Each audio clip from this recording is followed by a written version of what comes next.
Gerakan merebut kembali kedaulatan rakyat atau DPR menyatakan menolak dan tidak dapat menerima proses penangkapan dan penahanan terhadap Susilo dan Dr. Tifa. Keadilan tidak boleh dikalahkan oleh kekuasaan. Hukum harus berpihak pada kebenaran, bukan kepada kepentingan. Bebaskan oleh Susilo, bebaskan Dr. Tifa. Assalamualaikum warahmatullahi wabarakatuh.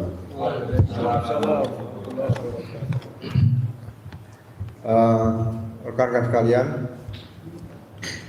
proses penangkapan kemudian dilanjutkan dengan penahanan, kemudian ada pemeriksaan tingkat kedokteran. Saya akan menyoroti masalah proses penangkapan dan penahanan setelah berkas perkara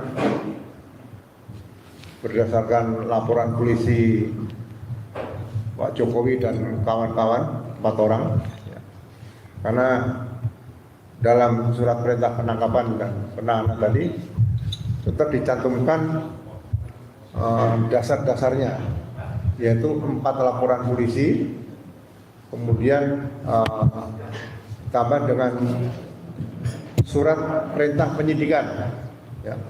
Surat perintah penyidikan ini ada yang dilakukan sebelum berkas perkara dilimpahkan, tahap 1 kepada jaksa, dan setelah dilimpahkan berkas perkara pada jaksa.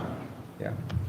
Setelah ada terjadinya peristiwa restoratif justice yang dilakukan oleh 3 tersangka lainnya, yaitu Eki Sujana, Damiari Lubis, dan Rismon Sianipan. Ya.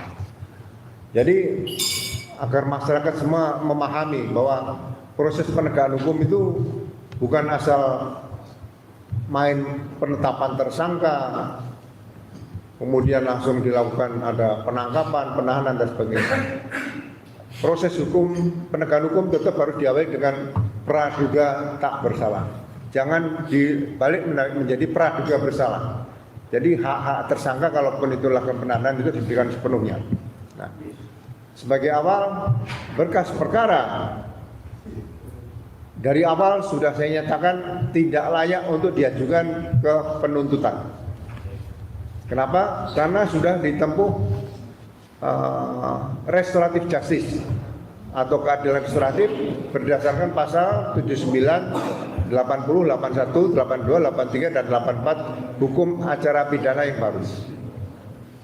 Kalau mereka menyatakan berdasarkan hukum acara pidana yang lama, Undang-Undang 8 tahun 81, berarti mereka menggunakan dasarnya adalah Peraturan Kepolisian Nomor 8 tahun 2021. Apapun bentuk restoratif justice akan bermuara nanti di surat perintah penghentian penyidikan. Nah, surat perintah penghentian penyidikan berarti laporan polisi sudah dinyatakan selesai, peristiwanya sudah dianggap tidak ada. Jadi apa yang mau diajukan lagi berkas perkaranya? Walaupun yang dihentikan dalam proses penghentian penyidikan hanya 3 orang. Ya ini karena kesalahan dari awal. Kesalahan dari awal banyak. Ya. Laporan polisi tidak pidana umum dan tidak pidana khusus, Undang-Undang ITE dan Undang-Undang KUHP digabung jadi satu. Itu menurut pasal 63 KUHP yang lama itu sudah menyalahi aturan. Ada lex spesialis, juga lex generalis. Harusnya ditangani tidak pidana khusus. Tapi penanganan undang-undang tidak pidana khusus berkaitan ITE, informasi transaksi elektronik, sudah dijelaskan oleh Profesor Hendy, itu tidak bisa masuk. Karena ada kejahatan yang menggunakan komputer dan kejahatan yang berhubungan dengan komputer yang dilakukan untuk melakukan kejahatan, dan ada kejahatan yang berhubungan dengan komputer, itu berbeda. Ya, saya tidak mau kembali ke sana. Nah, berkas perkara karena sudah dilakukan RJ berarti tidak bisa mengajukan penuntutan. Nah, tapi tetap dipaksakan berkas perkara dilimpahkan kepada kejaksaan tahap pertama. Dalam proses pelimpahan berarti berkas perkara sudah dinyatakan cukup lengkap oleh penyidik, bukan penuntut umum, bukan jaksa peneliti.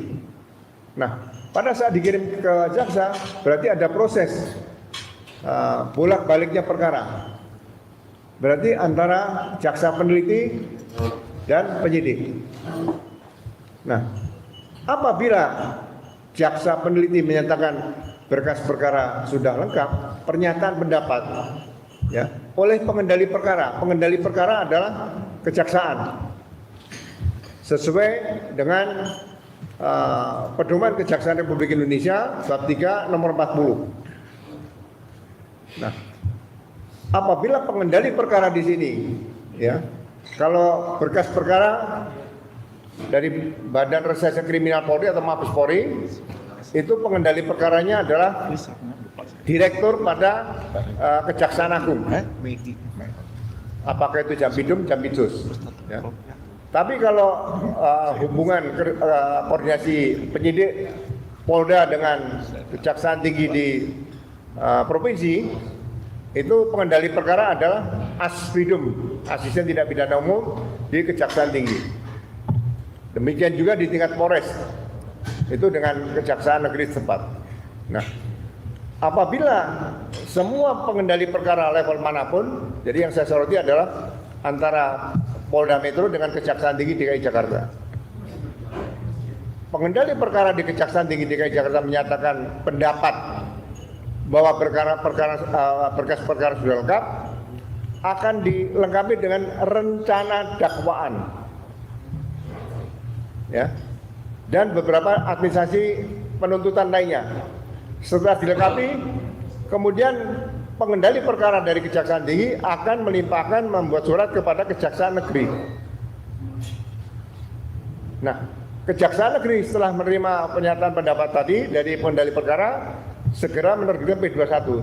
Jadi semua P21 perkara yang ditangani Barreskrim Polri, Polda, kemudian dari Polres, nanti akan diterbitkan P21 dari Kejaksaan Negeri. Tidak ada P21 yang diterbitkan oleh pihak Kejaksaan Tinggi. Ini sesuai dengan pedoman Kejaksaan Republik Indonesia bab 3 nomor 45. Kalau nggak salah 43 ya, 43 45. Tadi saya baca di 40, 41, 42 di situ dicantumkan. Nah, Kejaksaan Negeri akan menerbitkan P21. Nah, saya membaca di sini dalam administrasi proses penangkapan Pak Roy Surya dicantumkan di situ yang terakhir adalah P21 yang diterbitkan oleh Kejaksaan Tinggi. Saya sebagai mantan penyidik di sini, ya, saya mencurigai apakah bisa Kejaksaan Tinggi menerbitkan P21. Kalau Kejaksaan Tinggi bisa menerbitkan P21, berarti Kejaksaan Tinggi sendiri melanggar pedoman Jaksa Agung atau pedoman Kejaksaan Republik Indonesia nomor 1 tahun 2026. Ini supaya diketahui masyarakat, jangan sampai nanti masyarakat menjadi korban-korban penegakan hukum yang modelnya seperti yang dialami oleh Pak Roy Suryo dan Dr. Dipa. Kemudian kedua, proses penangkapan terhadap Roy Suryo dan Dr. Dipa, ya, itu prosesnya sudah mengalami penyidikan, sudah selesai. Begitu berkas dilimpahkan pada jaksa, itu tanggung jawab juga pada jaksa berkas perkara. Ya. Kalau dilakukan penangkapan, dasarnya apa? Saya tanyakan sama Pak Roy waktu itu, katanya ada mengulangi perbuatannya berulang, melakukan perbuatan berulang. Perbuatan berulang apa yang dilakukan? Proses pencemaran nama dan pita saja itu masih praduga tak bersalah. Kenapa dianggap praduga bersalah? Penyidik tidak bisa menggunakan azas praduga bersalah terhadap setiap tersangka ataupun terdakwa di pengadilan. Ya. Jadi itu alasan yang dicari-cari.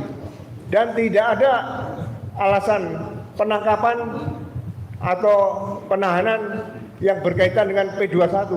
Tidak ada. Alasan penahanan dari awal itu waktu saat penyidikan awal, bukan saat P21 mau diserahkan ditangkap. Itu tidak ada aturannya di hukum acara pidana. Ya, itu berarti saya katakan ini penyakit lama yang masih digunakan oleh para oknum penyidik. Ya.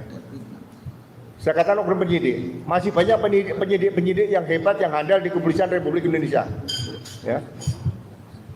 Saya kemarin ketemu dengan dua penyidik di situ, perwira pertama, ya. Asal saya tanyakan dasar hukumnya apa nih? Pokoknya ada. Ya, dasar hukumnya pokoknya ada. Tidak boleh saya katakan, di peraturan kepolisian ada nggak dasar hukummu? Saya tanya. Pokoknya ada. Kok pokoknya ada terus? Enggak, kebilang aja Kak, kalau nggak tahu, nanti saya carikan di peraturan kepolisian. Dan di peraturan kepolisian tidak ada yang apa kamu lakukan sekarang, nggak ada. Ya. Dan dengan cara bangganya, saya udah ceritakan, saya purnawirawan Polri, ya, perwira tinggi, ya.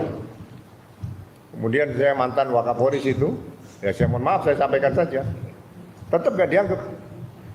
Nah, saya mulai agak sedikit memberikan penjelasan. Selama saya menjadi anggota Polri sampai setelah saya purna bakti di Polri, ya kan? Walaupun belum selesai purna bakti saya, nanti kalau sudah saya meninggal dunia baru selesai. Ya. Saya selalu menggunakan nurani Jenderal Hugeng. Saya gunakan nurani Jenderal Raden Said Sukanto, mantan Kapolri pertama. Beliau menjabat selama 14 tahun. Dari 1945 sampai 1959. Saya selalu gunakan nurani Jenderal Anton Sujarwo. Saya gunakan nurani Jenderal Sanusi mantan Kapolri. Saya gunakan nurani Jenderal Bimantoro. Saya gunakan nurani Jenderal Dai Batiar. Dan semua Kapolri yang pernah memimpin saya gunakan nuraninya. Dan nurani saya coba samakan dengan nurani para pemimpin Polri atau Kapolri yang dulu. Nah, semua anggota Polri harus menggunakan tadi. Silakan gunakan nurani siapa? Banyak Kapolri. Mohon maaf. Ya. Bukan hanya satu yang terbaik sepanjang masa, bukan. Kapolri hampir 24, 25. Siapa yang bisa mengalahkan Kapolri Pak Anton Sujarwo? Siapa yang bisa mengalahkan Kapolri Pak Hugeng? Nggak ada. Ya, itu saya gunakan. Nah, saya sampaikan seperti itu. Ya mohon maaf. Ya, jadi sekali lagi supaya masyarakat tahu jangan menjadi korban kriminalisasi. Nah, highlight saya, penekanan saya di sini adalah P21 apabila tidak diterbitkan oleh Kepala Kejaksaan Negeri, saya jamin 100% P21 itu bukan P21 sesuai dengan pedoman Jaksa Agung nomor 1, saya ulangi, pedoman Kejaksaan Republik Indonesia nomor 1 tahun 2026 butir 40, 41 atau 42. Silakan dicari di pedoman Kejaksaan Republik Indonesia. Kalau saya salah saya mohon maaf, tapi kalau benar saya juga terima kasih. Sekian, saya akhiri. Wabillahi taufiq wal hidayah. Assalamualaikum warahmatullahi wabarakatuh. Terima kasih Pak Groseno. Dan selanjutnya memohon pada Pak Rizal Fadilah. Mohon silakan. Terima kasih. Assalamualaikum warahmatullahi wabarakatuh. Keadaan yang sekarang ini menunjukkan benarnya perjuangan dari gerakan untuk kembali kedaulatan rakyat. Ini sebagai bukti bahwa memang kedaulatan rakyat sudah tercuri. Yang ada kedaulatan oligarki, kedaulatan kekuasaan politik yang telah ditunjukkan, termasuk kasus penangkapan dan penahanan Roy Suryo dan Dr. Tifa. Saya kira itu bukti bahwa memang kedaulatan rakyat ini sedang terinjak-injak. Memang harus kita rebut kembali. Saya kira ini peran strategis gerakan merebut kembali kedaulatan rakyat. Dari sisi kasus penangkapan dan penahanan Dr. Roy Suryo dan Dr. Tifa, saya melihat ada 4 pelanggaran di sini. Yang pertama adalah pelanggaran due process of law. Memang prinsip bagaimana seharusnya hukum dijalankan itu telah dilanggar. Elemennya yang pertama adalah dilanggarnya presumption of innocence, yaitu praduga tidak bersalah. Sebagaimana tadi disampaikan oleh Pak Ugro, ternyata sekarang berangkat dari praduga bersalah. Saya kira ini pelanggaran dari due process of law konteks presumption of innocence. Yang kedua, konteks dari pelanggaran due process of law ini adalah equality before the law. Kesederajatan di depan hukum yang harusnya sama antara Dr. Roy Suryo, Dr. Tifa dengan pihak yang melaporkan Pak Joko Widodo. Harus sama kedudukannya. Tapi sekarang kita lihat bahwa tidak terlihat equality before the law. Kemudian juga pelanggaran itu terkait dengan procedural justice, yaitu keadilan prosedural. Saya kira jelas banyak prosedur yang dilanggar di sini. Oleh karena itu pelanggaran pertama saya sebut dengan tadi pelanggaran due process of law. Yang kedua adalah pelanggaran hak asasi manusia. Apa yang dilakukan dengan pola penangkapan yang sebetulnya walaupun tidak bisa kita benarkan tapi mengarah kepada penahanan yang melalui mungkin pemanggilan dahulu ya, untuk ditindaklanjuti, tapi ternyata tidak, main tangkap saja, itu pelanggaran HAM itu. Apalagi kita lihat juga bagaimana cara-cara penangkapannya. Itu melanggar HAM, melanggar prinsip Pancasila, kemanusiaan yang adil dan beradab. Sudah jelas tidak adil, tidak beradab juga ini. Jadi itu pelanggaran ideologi itu, atau konteksnya yang derivasinya ke hak asasi manusia. Bahkan hak asasi manusia yang universal, High Commissioner of Human Rights pernah menghukum Indonesia, menetapkan Indonesia sebagai pelanggar HAM. Pelanggaran HAM itu ternyata juga dari peran Jokowi. Jokowi yang cawe-cawe dalam urusan yang ketika dia sudah tidak menjadi presiden lagi. Maka di situ diklasifikasikan pelanggaran HAM menurut High Commissioner of Human Rights yang berkedudukan di Jenewa dan perwakilan di New York. Bahkan oleh karena itu, atas pelanggaran yang dilakukan terhadap Dr. Roy Suryo dan Dr. Tifa, kita bisa segera juga mengadukan kepada tingkat komisioner internasional itu, High Commissioner of Human Rights. Laporkan ini, karena ini pelanggaran HAM universal, juga pelanggaran HAM yang memang diatur di dalam aturan-aturan nasional kita. Itu yang kedua pelanggarannya. Yang ketiga adalah pelanggaran independensi hukum. Hukum harusnya independen, tapi sekarang prakteknya hukum ini justru diintervensi oleh politik. Semua tahu kasus ini bukan kasus murni hukum ini. Ini kasus politik menggunakan mekanisme hukum. Tapi semua tahu domainnya. Ini domain politik. Oleh karena itu pelanggarannya adalah bahwa independensi hukum jelas terinjak-injak di sini. Gitu. Saya kira ini harus kita kembalikan lagi atas pelanggaran ini. Bagaimana juga ada indikasi, gitu kan, bahwa walaupun tidak menjadi kepala negara lagi, tapi masih terus saja melakukan operasi-operasi politik melalui jaringan-jaringan aparat penegak hukum untuk melakukan upaya tetap berada dalam posisi berkuasa. Itu nampaknya gambaran benar. Ini pelanggaran yang sangat krusial dan sekaligus sangat fundamental, yaitu bahwa hukum tidak independen. Negara hukum hanya menjadi semantik saja. Itu yang ketiga. Yang keempat, ini pelanggaran akademik. Dr. Roy Suryo dan Dr. Tifa itu memang sedang melakukan penelitian berkaitan dengan dokumen sesuai dengan profesi dan kemampuannya. Neuroscience atau telematika itu adalah gambaran tentang kompetensi. Tapi ternyata upaya akademik ini dihukum.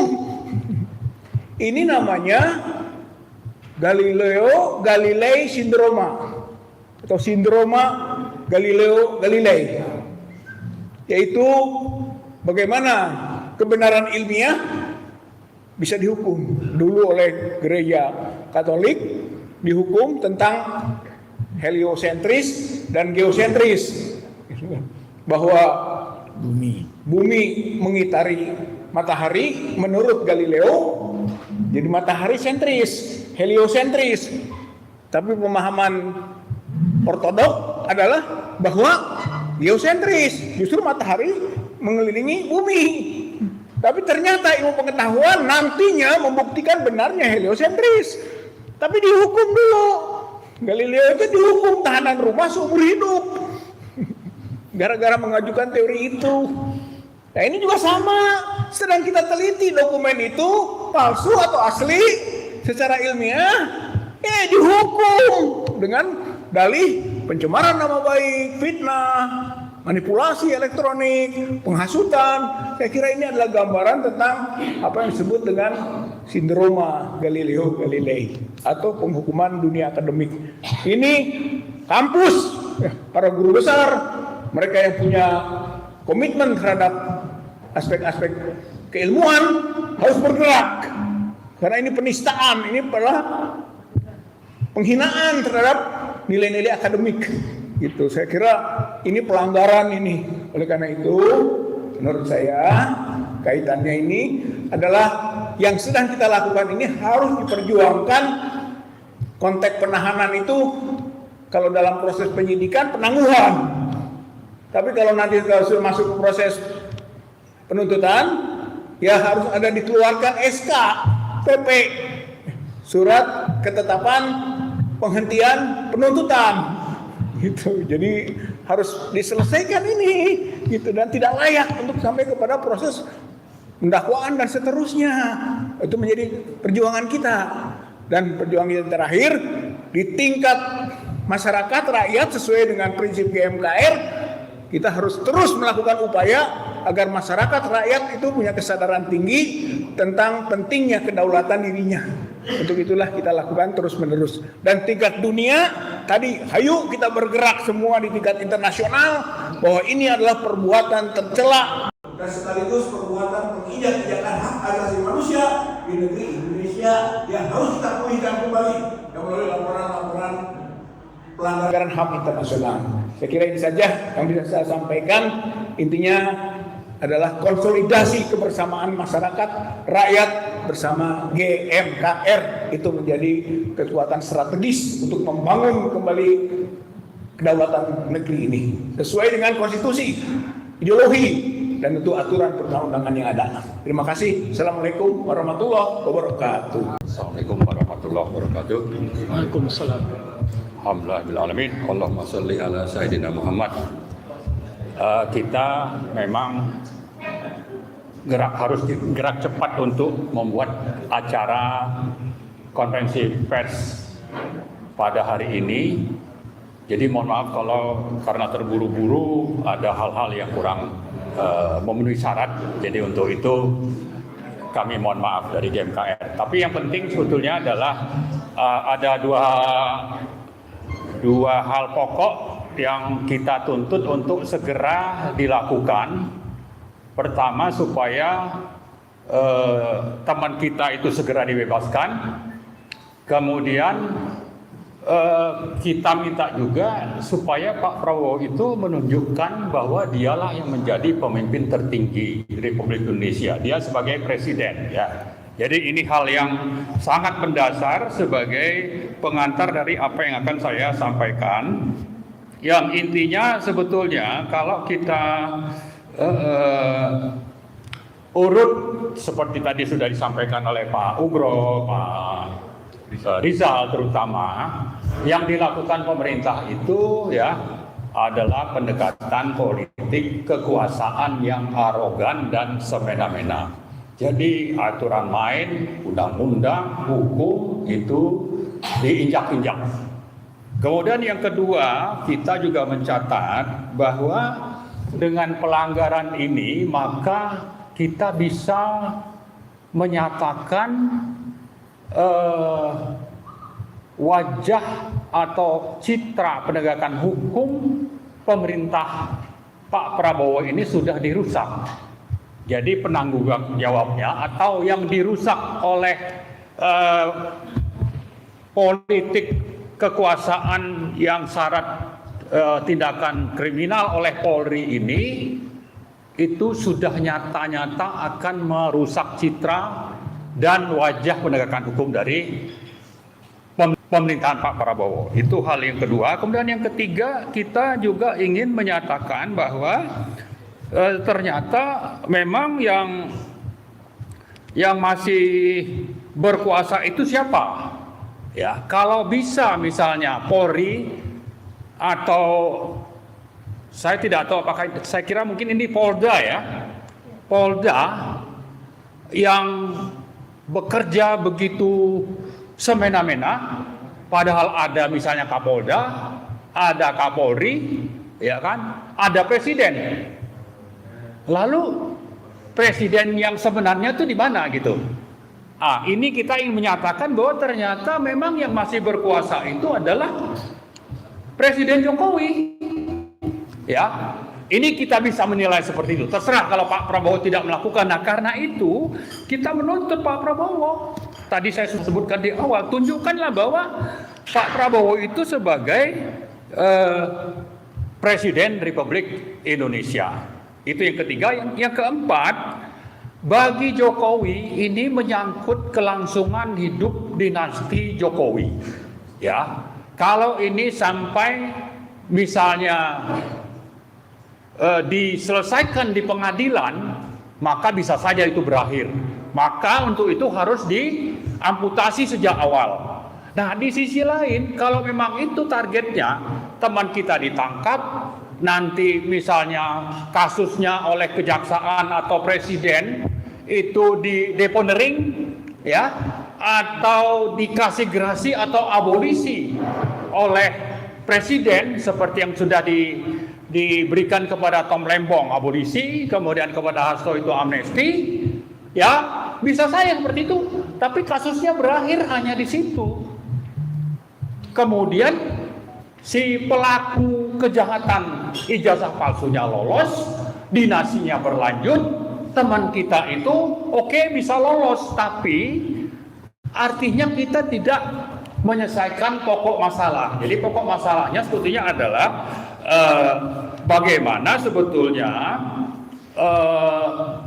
kasus kejahatan ijazah palsu Jokowi ini bisa sampai di pengadilan. Silakanlah teman kita ditahan, ditangkap, tapi proses pengadilan itu harus terjadi.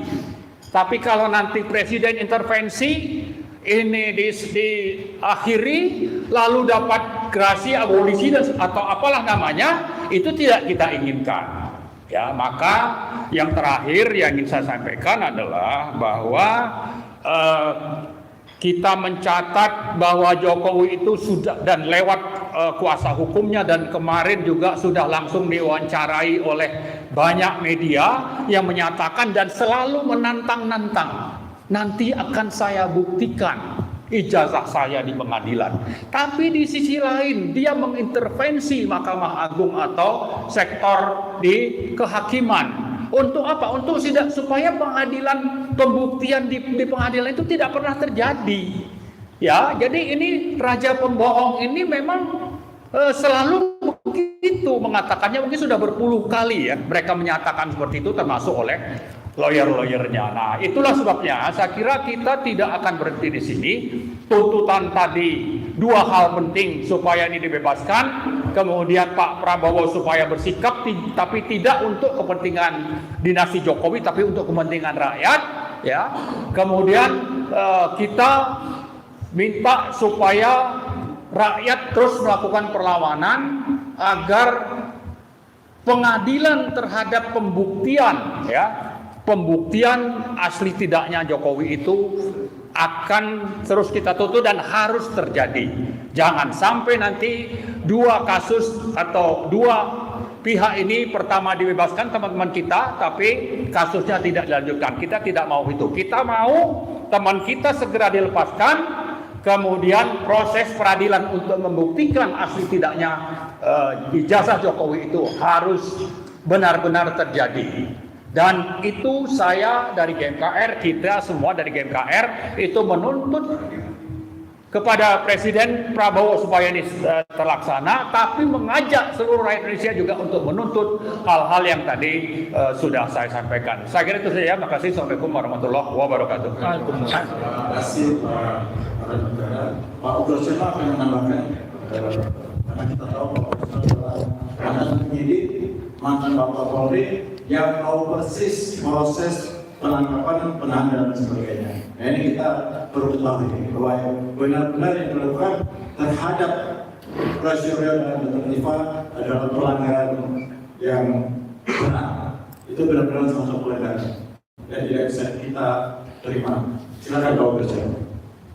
Jadi saya menambahkan bahwa saya yakin seyakin-yakinnya bahwa Polri tetap semakin baik, dan saya juga tetap berharap Polri harus terus semakin baik. Tapi dalam peristiwa penangkapan yang dilakukan terhadap Pak Roy Suryo dan Dr. Tifa, dalam proses penangkapan Pak Roy Suryo, saya sebagai mantan Kepala Divisi Propam Polri sangat-sangat sedih, sangat-sangat kecewa. Ya. Pimpinan penangkapan terhadap Pak Roy Suryo dipimpin oleh seorang Inspektur 1R, ya, memasuki rumah dengan cara-cara yang tidak semestinya dilakukan secara beretika. Roy Suryo ini sudah wajib lapor 7 bulan lebih tiap hari Senin. Kalau misalnya ada masalah akan adanya P21 atau masalah apa yang kira-kira berkaitan dengan supaya tidak banyak bicara, ya. Kenapa harus dilakukan surat perintah penangkapan? Penangkapan dilakukan terhadap Roy Suryo di kediaman. Roy Suryo mau ganti baju tidak diizinkan, mau ganti celana panjang tidak diizinkan, mau mandi tidak diizinkan. Ya. Penasihat umumnya seharusnya dihadirkan dan juga tidak diizinkan. Di seluruh dunia kalau seseorang mau ditangkap, ya kan, itu disilakan. Dengan Miranda notice tadi, Anda berhak menghubungi penasihat hukum. Roy Suryo bukan notaris. Seorang Inspektur 1, seorang perwira memasuki kamar istrinya Pak Roy Suryo, ibu-ibu, seorang wanita. Apakah wanita Indonesia mau diam? Apakah itu yang diizinkan oleh Polri? Saya yakin peraturan kepolisian, peraturan Kapolri, peraturan apapun tidak ada yang mengatur bahwa silakan memasuki kamar istri seorang calon yang mau ditangkap seperti itu. Ini benar-benar melanggar etika profesi, dan saya berharap Propam Polri segera turun. Paminal bisa segera diturunkan. Ini untuk menjaga marwah Polri, ya. Jangan sampai seorang Inspektur 1 ini justru nanti akan mendapatkan kenaikan pangkat luar biasa. Bagi saya Inspektur 1 seperti ini, ya, ini pelanggaran etika profesi berat, dan ancaman hukumannya kalau bisa ya terberat adalah pemberhentian tidak dengan hormat. Memasuki kamar wanita, bagaimana kalau seorang wanita itu lagi tidur, lagi mandi? Ada mensrea apa di otaknya untuk memasuki kamar seorang wanita, seorang ibu-ibu? Ya. Gila. Ini yang saya sangat sedihkan, ya. Termasuk yang Dr. Tifa. Kenapa harus dikepung dengan cara-cara seperti penangkapan teroris? Ya. Kan dihubungi baik-baik bisa, tiap hari Senin lapor. Bu, ini mau ada panggilan pemeriksaan dari sekian, kan bisa. Tidak harus sudah standby dalam mobil, kemudian mobil ditempel dari belakang, tidak bisa mundur, mau keluar dari parkiran di basement, di sampingnya juga dipepet, tidak bisa keluar. Ya, hal-hal seperti ini sebenarnya tidak perlu ditonjolkan lagi di tahun 2026. Mungkin kalau tahun 1945, 1944 masih boleh dilaksanakan, karena masih di bawah didikan Belanda dulu. Tapi saya rasa Belanda tidak mendidik seperti itu juga. Ya.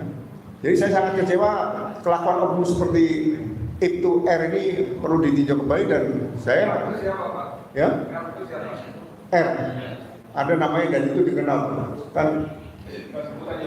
Hah? Ya nanti kalau disebutkan, nanti kalau saya diperiksa sama Paminal akan saya sebutkan nanti. Coba?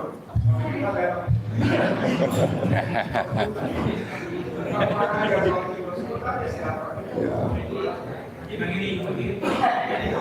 Jadi ada lah, semua udah tahu kan, dia Kanit yang mimpin ke penangkapan Roy Suryo gitu. Berarti ada berita acara ini ya. Jadi hal-hal seperti ini saya rasa masyarakat perlu tahu, ya kan. Nah, saya tutup gini. Di Amerika saja, kalau seorang polisi menangkap seorang tersangka, mendatangi rumahnya, kemudian mengambil HP istrinya, membaca HP istri tersangka, dipecat. Ya, supaya kapok yang lain tidak berbuat seperti itu lagi, tidak boleh sewenang-wenang seperti itu. Ya, ini tambah saja. Ya, mudah-mudahan Polri yang saya cinta ini semakin hari akan semakin baik. Itu teman-teman lain karena semuanya gaya MKR kan. Baik, terima kasih Pak menambah kelengkapan dari yang telah disampaikan oleh Pak Buseno yang kita ketahui beliau mantan penyidik dan mantan Wakapolri yang tahu persis bagaimana proses yang harus dilakukan oleh penentunya proses penangkapan dan sebagainya. Dan ini terakhir dari prosedur BKR Pak Narko permintaan menyampaikan sikapnya terhadap penangkapan Roy dan Khalifa yang benar-benar sangat menyakitkan hati kita. Silakan.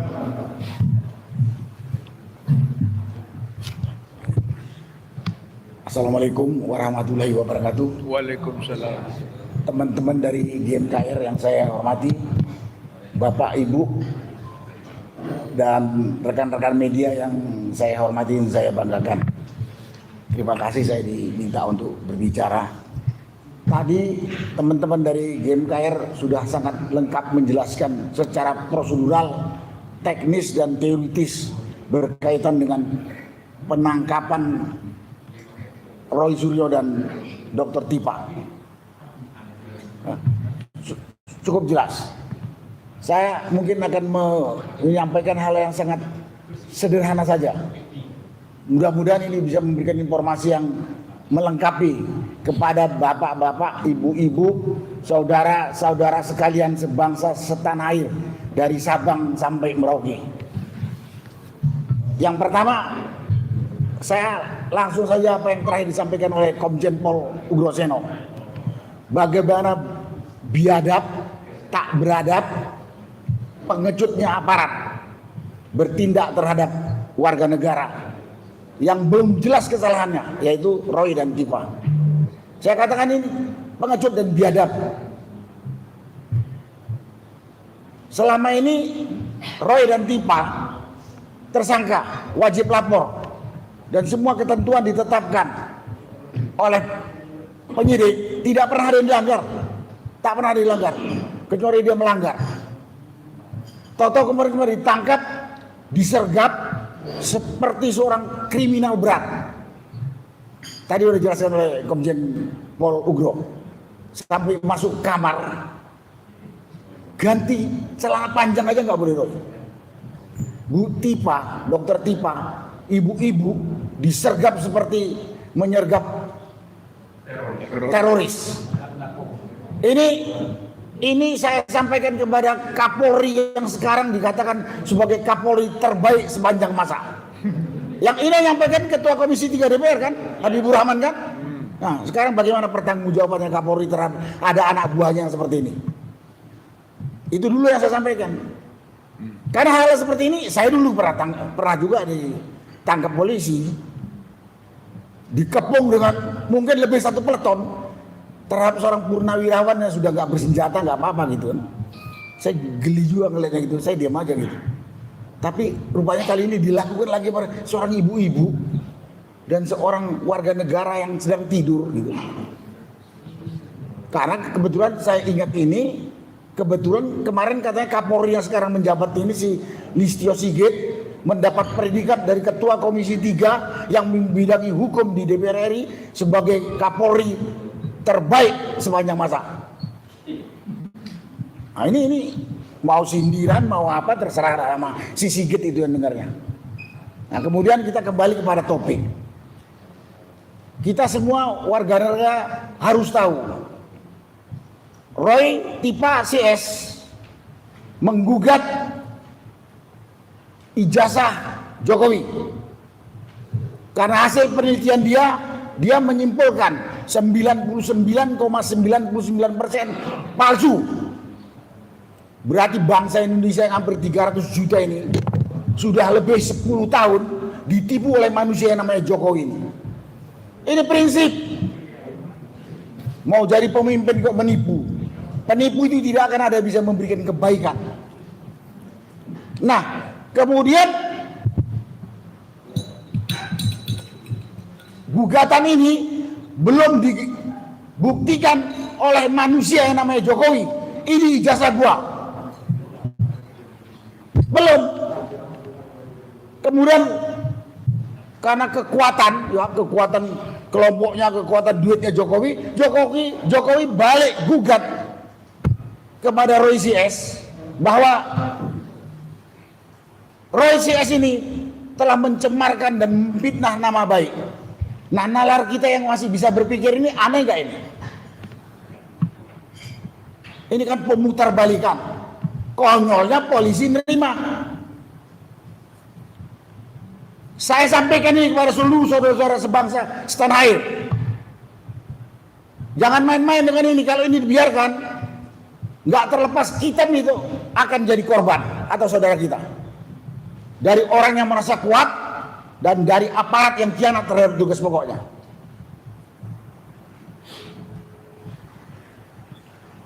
Ini aneh kan? Orang menggugat, woi lu punya ijazah palsu. Dan ini orang yang dituduh oleh Roy ijazah palsu ini udah menipu bukan Roy doang. Roy itu sebetulnya mewakili kita. Menipu hampir 300 juta rakyat Indonesia. Tapi dengan kekuatan si Jokowi ini, tahu-tahu kemudian dia balik menggugat Roy. Dilaporkan kepada polisi, diterima oleh polisi, dan sekarang yang ditahan Roy CS. Itulah hukum di Indonesia. Ini saya sampaikan dengan keras tegas gini supaya kita bangsa Indonesia ini menyadari itulah hukum yang sekarang sedang berlaku di negeri kita. Mau kita biarkan? Nah, dari kasus-kasus ini saya bisa menyimpulkan beberapa hal. Pertama, aparat kepolisian saat ini masih bisa dikendalikan oleh Jokowi. Terkonfirmasi tegas dan jelas dengan penangkapan Roy Tipa ini. Itu yang pertama. Yang kedua, di mana pemerintahan Republik Indonesia yang dipimpin oleh Presiden Prabowo?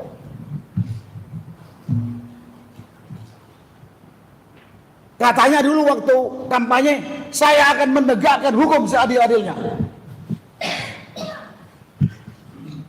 Dan kita tahu hukum ini landasan atau fondasi berdirinya suatu negara dengan tegak, kuat, aman, damai, sejahtera.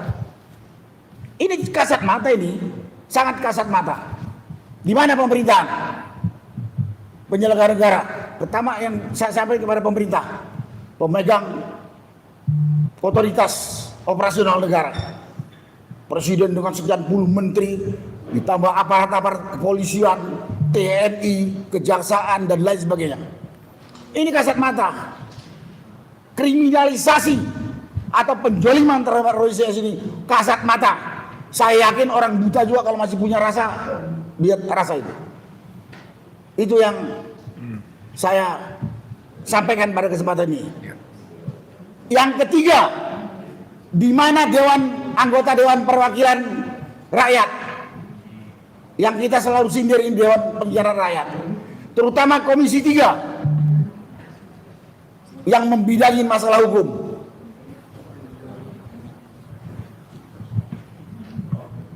Tadi saya sudah sebut, saya tertarik dengan Komisi 3 Bidang Hukum yang dipimpin oleh Habibur Rahman. Saya nggak tahu, ini dia ini anggota perwakilan rakyat atau perwakilan polisi, saya nggak tahu. Karena beberapa waktu yang lalu dia memberikan komentar. Saya yakin dijajah Jokowi itu nggak palsu. Oh, dia sudah jadi presiden kok. Habibur Rahman kok.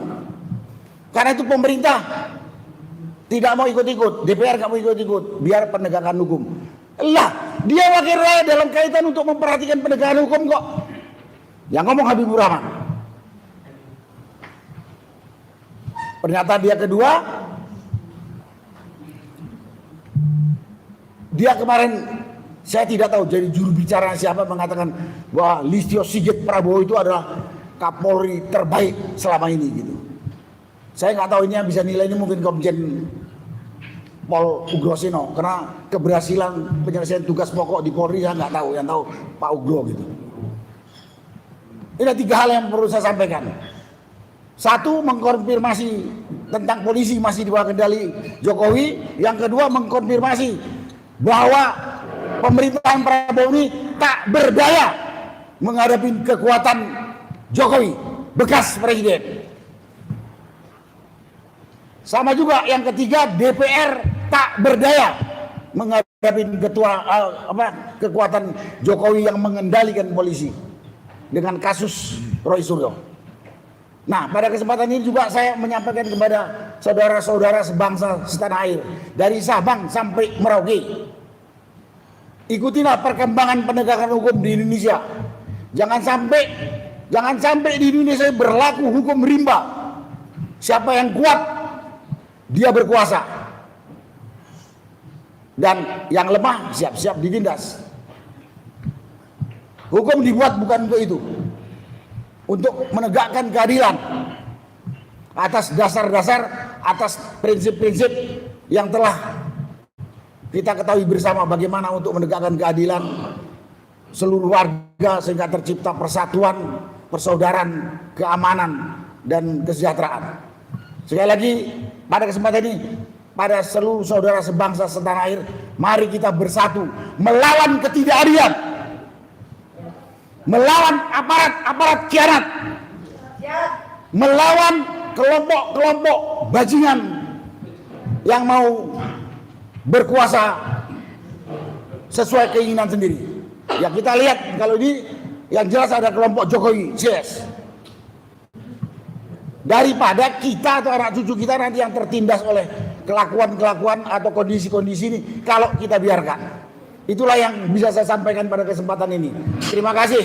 Wassalamualaikum warahmatullahi wabarakatuh. Waalaikumsalam. Terima kasih Pak Dr. telah menyampaikan itu semangat tentang hal-hal apa yang telah dilakukan oleh pemerintah publik kita. Jadi makin hari makin berkembang itu biasa. Jadi kalau pohon itu berbunga kan berwujud menjadi buah. Purnawiran itu tetap harus berbunga, suatu saat berbuah yang baik sampai dia meninggal dunia.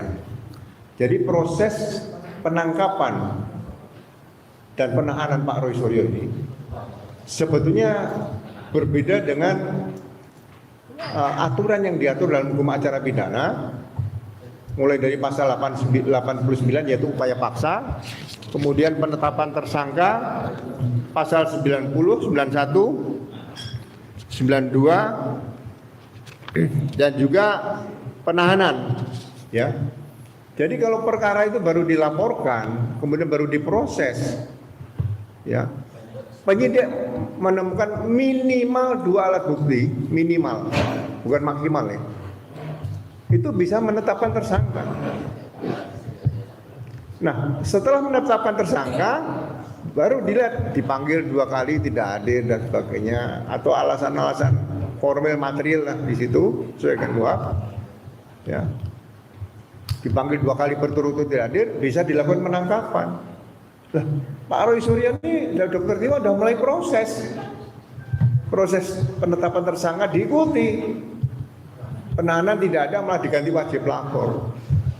Nah, pada saat penangkapan kemarin Pak Roy Suryo ini kan berkas perkara sudah ke pengadilan, sudah ke jaksa penuntut. Dan selama proses didampingi penasihat, seharusnya pada saat para penyidik akan menangkap Pak Roy Suryo, sampaikan baik-baik ke rumah, Pak, kami dari Polda mau menangkap Bapak, dasarnya ini. Silakan Bapak didampingi penasihat hukum. Ya, itu sangat-sangat sombongnya si kanitnya, kepala unitnya itu, Inspektur 1R tadi. Oh, tidak usah lagi. Ya. Termasuk waktu mau diperiksa kesehatan, didampingi penasihat hukum, tidak boleh. Nah, hal-hal seperti ini kan yang merusak citra kepolisian Republik Indonesia seperti itu. Ya. Jadi nanti kalau dikatakan surat perintah penangkapan, itu juga diatur di sini di pasal berapa nih? Pasal 95. Ya kan? Ya, 95. RT. Harus diberikan kepada keluarga tersangka atau orang yang ditunjuk oleh tersangka atau ketua rukun warga, rukun tetangga. Sampaikan. Saya tanya Mas Roy kemarin, ada nggak surat ini? Nggak ada semua. Jadi model-model penangkapan seperti ini, maksud saya supaya masyarakat melek hukum seperti itu. Kalau ada yang oknum polisi, ya, jadi saya katakan oknum, ya, melakukan hal-hal penangkapan dengan cara-cara yang di luar yang diatur dalam hukum acara pidana, ya, segera dilaporkan ke Propam. Jadi nanti orang akan bertanya, loh Pak, apakah seorang tersangka mau ditangkap itu harus ada penasihat? Nah, kalau itu proses awal tidak perlu dulu. Nanti setelah tertangkap akan diperiksa, diberikan hak-haknya, dibacakan. Anda bisa didampingi penasihat hukum dan sebagainya. Tetapi kalau berkas-berkas sudah dilimpahkan, itu sudah ada penasihat hukumnya. Jadi kalau mau ditangkap lagi, itu harus diberikan penasihat hukum. Kalau melarang penasihat hukum mendampingi, ya itu udah kaprah salah, bukan salah kaprah gitu, seperti itu. Ya. Jadi terima kasih pada masyarakat, saya masih ada waktu untuk bisa memberikan edukasi seperti ini sehingga tidak perlu lagi harus kursus hukum acara pidana ke perguruan tinggi dimanapun. Melalui forum seperti ini juga memberikan wawasan ilmu tentang hukum acara pidana yang sangat bagus. Terima kasih Pak. Baik, terima kasih Pak Musno. Melengkapi lagi penjelasan beliau yang sudah sampaikan sebelumnya. Selanjutnya kepada para tokoh bangsa, para aktivis pejuang demokrasi, pejuang kebenaran, keadilan dan sejahtera, untuk memohon juga pendapat sikapnya terkait dengan kasus penangkapan Roy Suryo kepada Pak Dwi Cahyo yang bahwa beliau adalah mantan hakim agung yang sudah 12 tahun, saya kira berkecimpung sebagai hakim agung ad hoc. Mereka sudah seenaknya. Kami mohon juga pernyataan sikap beliau. Saya kira supaya ini tidak dipindah-pindah, mohon yang mau bicara sini saja. Pak Dwi, biar nggak dipindah. Biar ini nggak dipindah. Pak Dwi. Sampai.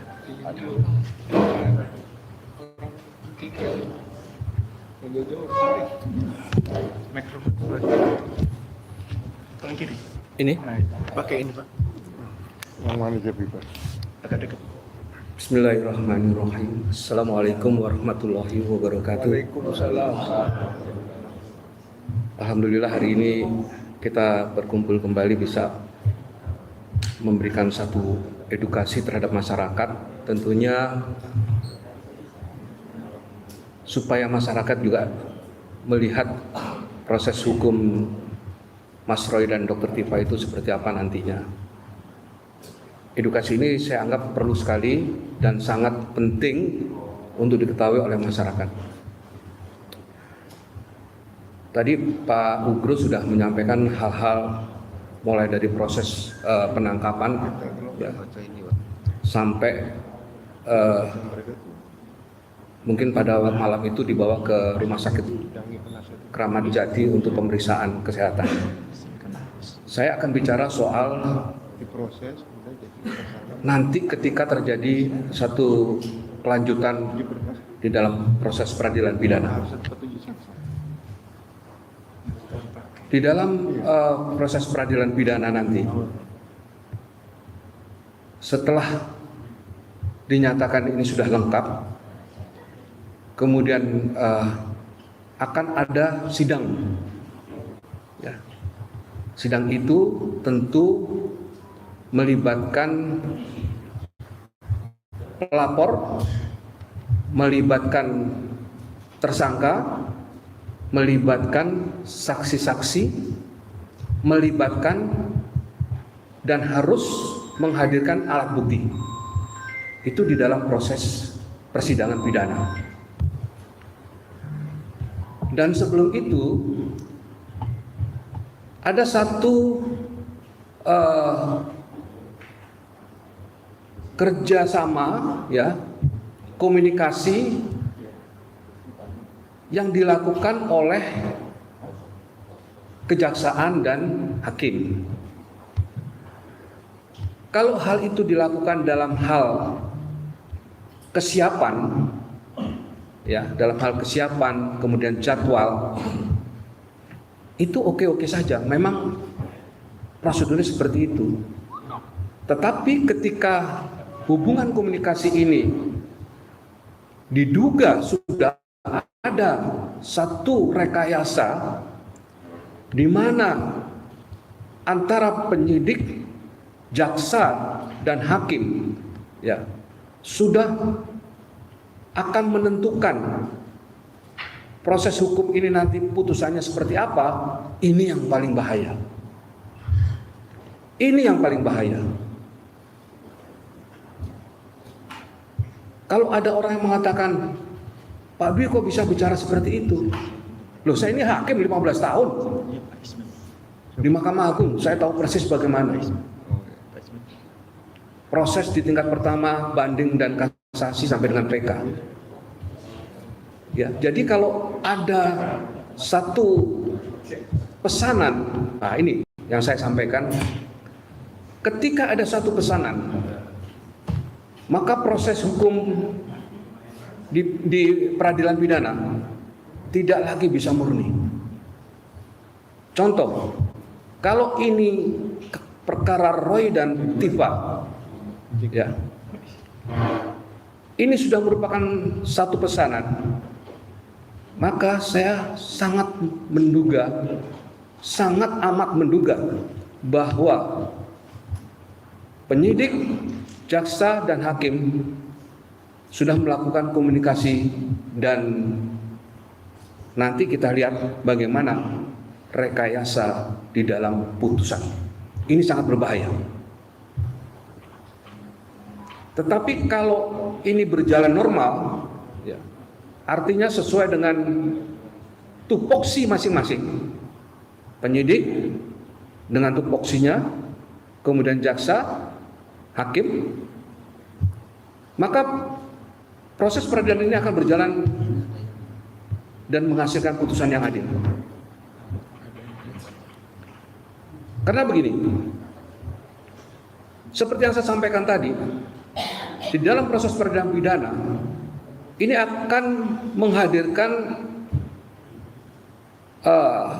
pelapor, saksi, tersangka, ya, kemudian alat bukti atau barang bukti. Nah, kalau kita bicara barang bukti, maka di dalam proses nanti hakim harus berani meminta untuk menghadirkan ijazahnya Jokowi. Jangan nanti, ini kasus pidana, barang bukti tidak boleh tidak hadir di dalam ruang sidang. Barang bukti tidak boleh tidak dihadirkan di dalam ruang sidang. Wajib harus dihadirkan di dalam ruang sidang. Jadi ketika nanti hakim atau nanti barang bukti tidak bisa dihadirkan, kemudian putusan akhir daripada proses pidana tingkat pertama menghukum Roy Suryo dan Dr. Tifa, maka ini sudah nggak benar. Kadang memang hakim di tingkat pertama ini itu melempar bola panas. Masih ada upaya hukum banding, masih ada upaya hukum kasasi, masih ada upaya hukum PK. Tetapi dia sudah melakukan abuse of power di dalam memutus satu perkara. Majelis hakim jika tidak mempertimbangkan segala sesuatu yang menjadi pertimbangan, maka tidak akan menghasilkan putusan yang adil. Nah, kemudian ada satu hal yang perlu kita sikapi di dalam langkah hukum Mas Roy dan Dr. Tifa.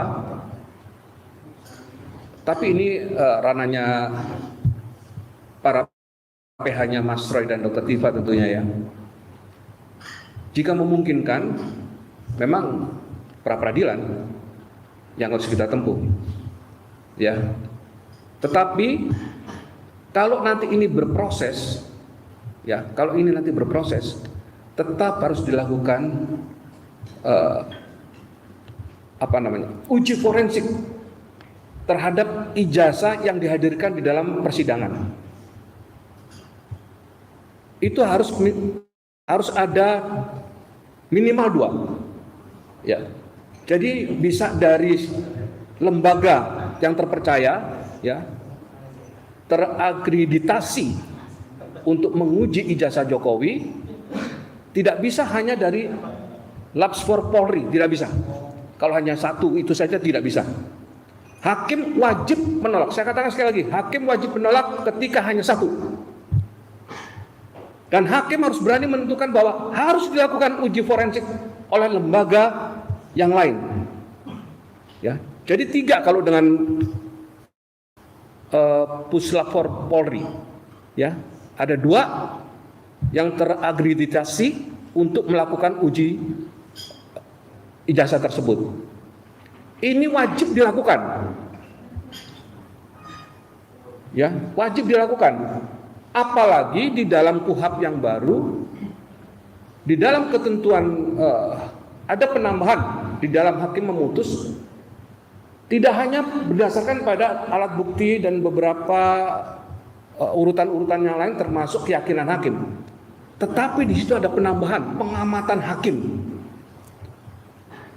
Pengamatan hakim ini harus benar-benar digunakan oleh seorang majelis hakim atau oleh tim majelis hakim yang menyidangkan. Disinilah nanti proses hukum itu terlihat ini penuh rekayasa atau tidak. Jadi saya mohon masyarakat terus mengawal proses ini dan para akademisi yang membidangi masalah hukum, akademisi yang mengajarkan ilmu hukum, ya, para praktisi-praktisi harus mengawal proses ini. Sangat mudah dan kasat mata ketika nanti terjadi rekayasa di dalam persidangan. Ya, berdasarkan pengalaman dan pengetahuan saya, kalau kasus-kasus pidana apapun, ya, terutama pidana, kalau mau direkayasa itu sangat gampang. Penyidik bicara dengan kejaksaan atau jaksa yang akan membuat dakwaan. Penyidik, jaksa nanti ketemu hakim atau ketemu ketua pengadilan. Tolong dong cariin hakim yang berani memutus begini. Saya ingatkan, itu terjadi ketika ada titipan. Saya tahu persis. Ya. Mudah-mudahan yang kita harapkan kasus ini memang benar-benar murni akan ditangani secara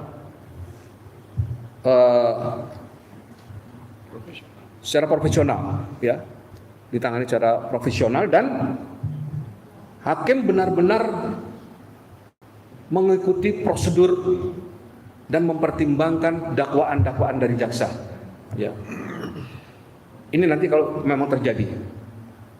Tapi yang paling penting di dalam proses peradilan pidana yang akan menyidangkan Mas Roy Suryo dan Dr. Tifa, ijazah harus dihadirkan, Jokowi harus juga dihadirkan di dalam persidangan.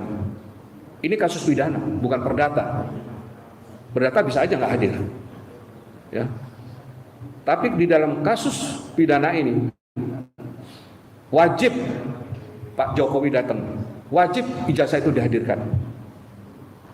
Jadi sekali lagi untuk masyarakat saya mengimbau, mari kita ikuti proses peradilan ini.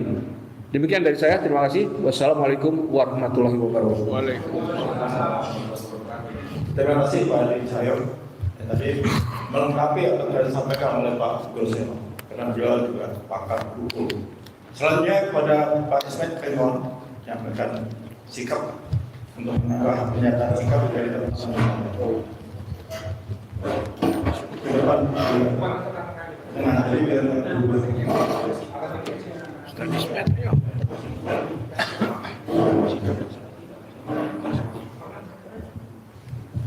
Langsung ya, langsung ya. Itu deh. Bismillahirrahmanirrahim. Assalamualaikum warahmatullahi wabarakatuh. Ya, kita telah menyaksikan satu aliansi kekuasaan pada penangkapan dan penahanan saudara kita Dr. Roy Suryo dan Dr. Tifa, yang tadi sudah dijelaskan oleh para pakar hukum bahwa penangkapan itu tanpa surat perintah. Nah, ini kita saksikan kesewenang-wenangan hukum yang berlaku, yang terjadi di negeri ini, yang katanya ini adalah negara hukum, tetapi pada faktanya ini adalah negara kekuasaan. Ya. Terjadi abuse of power yang harus dicontohkan oleh Polri sebenarnya dalam menegakkan hukum secara benar. Rakyat dipertontonkan kesewenang-wenangan hukum yang telah terjadi ya kurang lebih 1 dekade ini. Dan sayangnya harapan masyarakat terhadap Prabowo sebagai presiden yang begitu banyak rakyat mengharapkan terjadi suatu perubahan yang signifikan, ternyata tidak terjadi.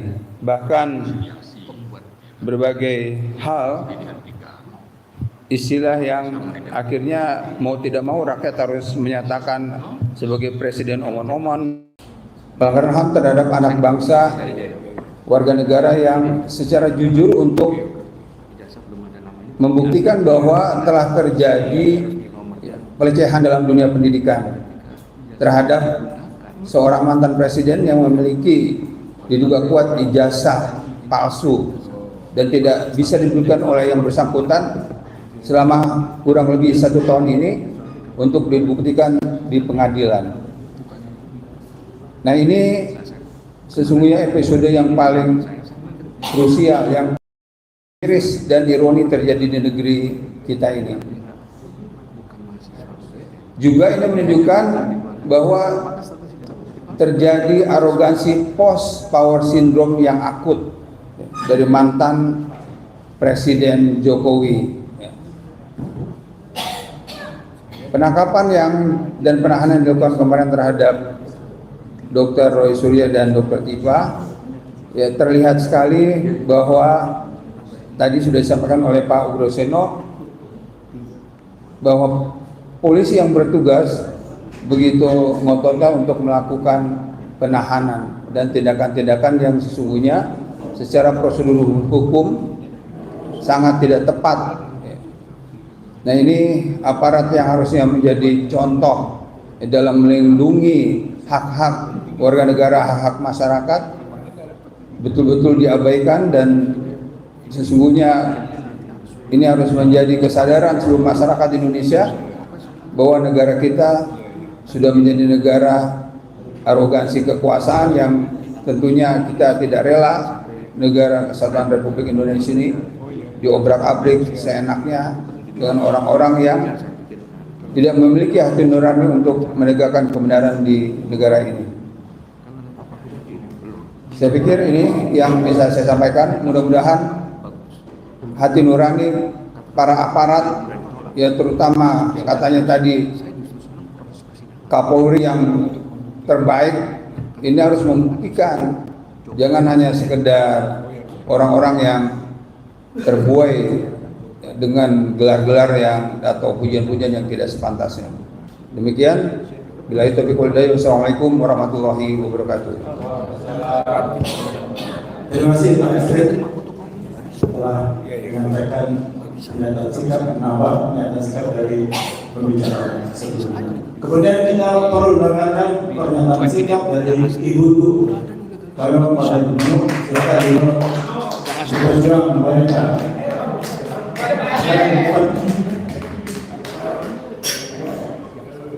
Dan tidak pernah absen.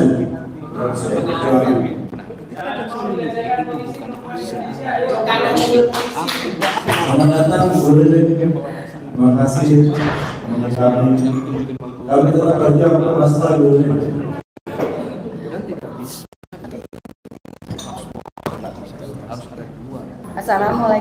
Assalamualaikum warahmatullahi wabarakatuh.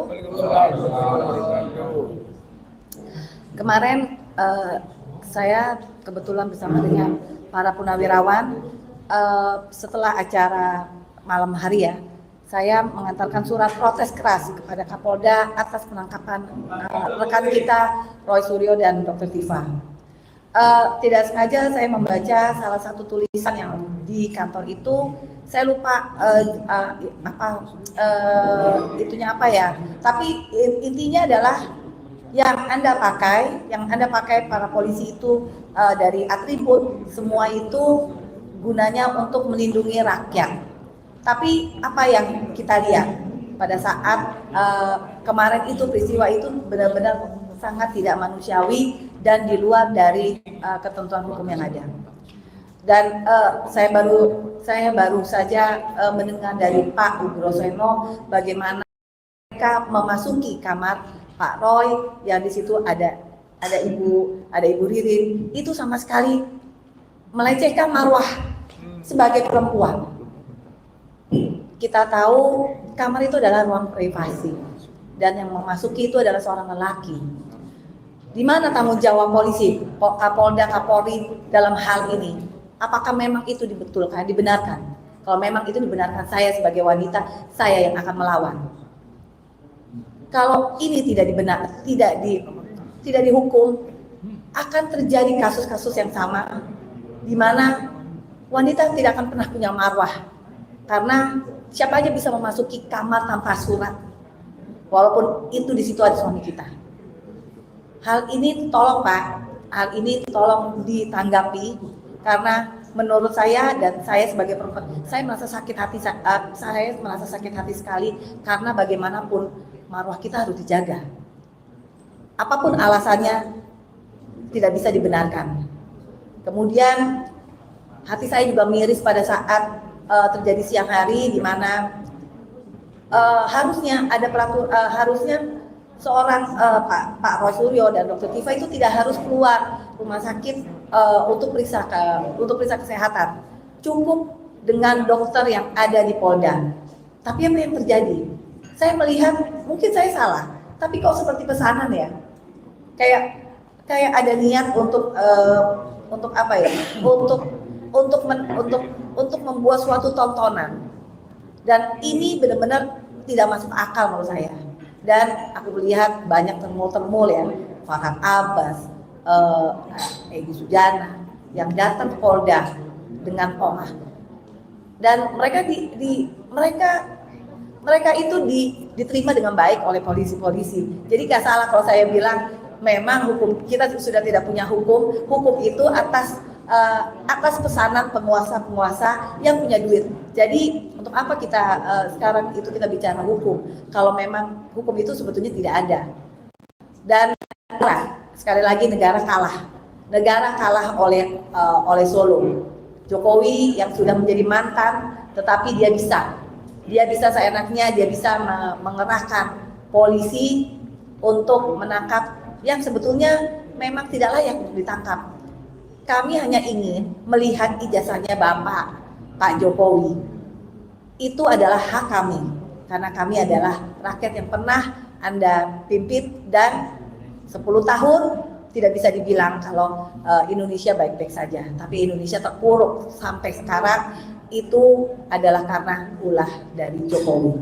Saya tetap yakin Prabowo harus tegas dalam tangkap dan adili Jokowi. Dan satu lagi, ijazah ini harus terungkap dengan clear and clean.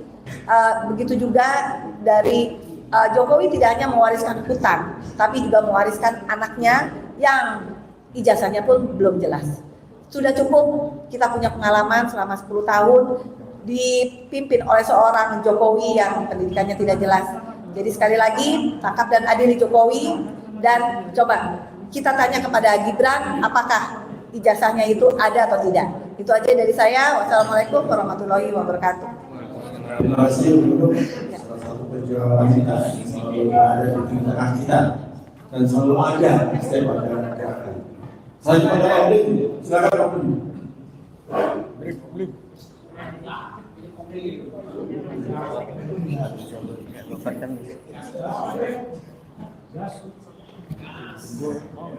Assalamualaikum warahmatullahi wabarakatuh. Sahabat Satu Perjuangan, dengan penangkapan Roy Suryo dan Tifa kemarin, kita tidak boleh membacanya secara polos. Salah satunya perhatian bagi para GMKR dan FPPI. Salah satunya adalah kehadiran Roy Suryo di Bandung itu merupakan suatu momok. 4 kali. Ya, kami ulangi, kehadiran Roy Suryo itu menandakan bersatunya kekuatan-kekuatan yang selama ini memperjuangkan ijazah dengan para tokoh yang sedang melakukan koreksi. Kita lihat bagaimana sikap mahasiswa di UGM terakhir itu, diusir semua orang-orang rezim, ya, menteri-menteri yang diutus dengan tegas, dan itu mereka khawatir gerakan-gerakan Bandung itu meluas sampai kemana-mana, akan menghentikan perlawanan atau pengoptasian dari para menteri yang sudah mulai melakukan perjalanan di ITB di Bandung sudah ditolak, di Jogja sudah ditolak, dan dia khawatir ini akan terjadi, maka ini sudah membuka genderang perang. Ini adalah persembahan terakhir, ya, dari Polri yang mungkin sedang melakukan reformasi, ya, kepada Jokowi bahwa ini aku serahkan. Kamu ingin menangkap Roy Suryo dan sebagainya, serahkan. Ini sudah pemaksaan seperti itu. Kalau kemudian kita menanggapi secara proses hukum yang ya melalui anak tangga biasa, kita sudah dihabisi dulu. Tidak akan terlihat bahwa itu akan melakukan penegakan keadilan seperti itu. Jelas ketakutan Prabowo terhadap Jokowi itu masih kental sekali. Maka yang diperlukan untuk perlawanan secara social society harus segera membahas, dan kalau perlu kita juga mengeluarkan ultimatum untuk segera dikeluarkan Roy Suryo dan Tifa itu. Tapi kalau kita melalui proses-proses hukum ini terlalu lama dan dilemahkan, dipecah belah kita. Ini mumpung kita masih punya kesempatan untuk menyusun barisan, untuk menegakkan kedzaliman, ya, pendoliman kita lakukan dengan perlawanan, ini masih bisa. Mungkin kemarin Mas Suryo juga punya rencana seperti itu. Hari keberapa kita ini sekarang masih bicara seperti ini. Jangan-jangan 3-4 hari lagi kita sudah bisa bicara seperti ini. Jadi tidak ada kelompok lain lagi, ya. Daerah-daerah itu menunggu betul-betul, ya, fatwa dari pusatnya. MKGR ini, bayangkan, GMKR saja. GMKR ini saking semangatnya. Ya, GMKR ini itu sudah dikatakan oleh Pak Said Didu waktu bicara sama Pak Prabowo, aku ada di dalamnya. Dia paham ini sangat mendasar sekali. Jadi kalau kita tidak melakukan perlawanan secara dasar untuk merebut kembali kedaulatan yang sudah dikatakan ini masalah oligarki itu belum bisa teratasi. Maka sekarang ini segera bukan untuk bereaksi menunggu apa tindakan mereka, tetapi kita harus segera, karena pertahanan yang hebat itu harus melawan. Kalau kita menunggu serangan, ya, udahlah, sikap Jokowi itu hanya melihat apakah Prabowo sedang mengamankan dia atau tidak. Dan dia sudah curiga bahwa Prabowo sudah mulai sedikit-sedikit melipir-melipir gitu. Maka Prabowo tidak berani. Coba bayangkan yang ditakutkan Pak Prabowo itu, kalau sampai Jokowi ngedan, ya, ngedan ya. Kemudian dia bicara ngomong, udahlah kamu kemenangan presiden itu kami yang menguasai, polisi yang nyoblos-nyoblos itu semua sudah selesai. Inilah bagaimana kita meminta penegakan hukum oleh seorang presiden yang kemenangannya pun dipertanyakan oleh kita masyarakat semua. Jadi kalau kita masih menunggu kemudian ini diambil oleh katakan triumvirat misalnya, itu apakah proses pemilu itu sudah akan diperbaiki? Kan tidak. Tapi saya senang orang yang mengatakan kita harus mendukung Prabowo karena kalau tidak yang naik adalah apa itu Gibran. Nggak masuk akal bagi kita. Apakah kita dan tidak melakukan perlawanan apabila itu kemudian ada penegakan si Gibran sampai diletakkan? Saya yakin iskariman mutsawidan, ya. Hidup mulia atau mati syahid. Inilah sumbangan kita kepada anak bangsa, anak cucu ke depan. Ya, kalau ibu-ibu Mbak Nunu kan selalu mengatakan ini anak cucu kami. Saya kira itu. Assalamualaikum warahmatullahi wabarakatuh. Gerakan merebut kembali kedaulatan rakyat atau GMKR menyatakan menolak dan tidak dapat menerima proses penangkapan dan penahanan terhadap Rosario dan Dr. Tifa. Bagi GMKR, tindakan tersebut menimbulkan persepsi publik yang serius mengenai komitmen aparat penegak hukum terhadap prinsip-prinsip negara hukum, penghormatan hak asasi manusia, serta jaminan menyampaikan pendapat. GMKR menilai terdapat pertanyaan-pertanyaan mendasar mengenai proses hukum yang perlu dijawab secara terbuka dan akuntabel sesuai mekanisme hukum yang berlaku. GMKR berpandangan bahwa hukum tidak boleh digunakan sebagai instrumen untuk membungkam kritik, perbedaan pendapat, ataupun suara-suara yang menjalankan fungsi kontrol terhadap penyelenggaraan negara. Demokrasi hanya dapat hidup apabila setiap warga negara memperoleh hadapan hukum. Oleh karena itu, GMKR menyatakan sikap sebagai berikut. Pertama, mengecam dengan keras proses penangkapan dan penahanan terhadap Roy Suryo dan Dr. Tifa. Kedua, menuntut Polda Metro Jaya untuk segera membebaskan Roy Suryo dan Dr. Tifa dari penahanan, serta menjamin seluruh proses hukum berlangsung secara profesional, transparan, objektif, dan menghormati hak-hak setiap warga negara. Ketiga, menuntut seluruh aparat penegak hukum untuk menjaga independensi, menjunjung tinggi azas praduga tak bersalah, dan menghindari segala bentuk tindakan yang dapat dipersepsikan sebagai bentuk kriminalisasi terhadap kritik. Keempat, penegak hukum untuk terus melanjutkan proses peradilan terkait ijazah Jokowi, termasuk ijazah Gibran. Tuntutan kami tetap adili Jokowi dan majukan Gibran. Kelima, mengajak seluruh elemen bangsa, tokoh masyarakat, para aktivis pejuang demokrasi, akademisi, mahasiswa, organisasi masyarakat sipil dan insan pers untuk bersama-sama mengawal tegaknya konstitusi, demokrasi dan supremasi hukum di Indonesia.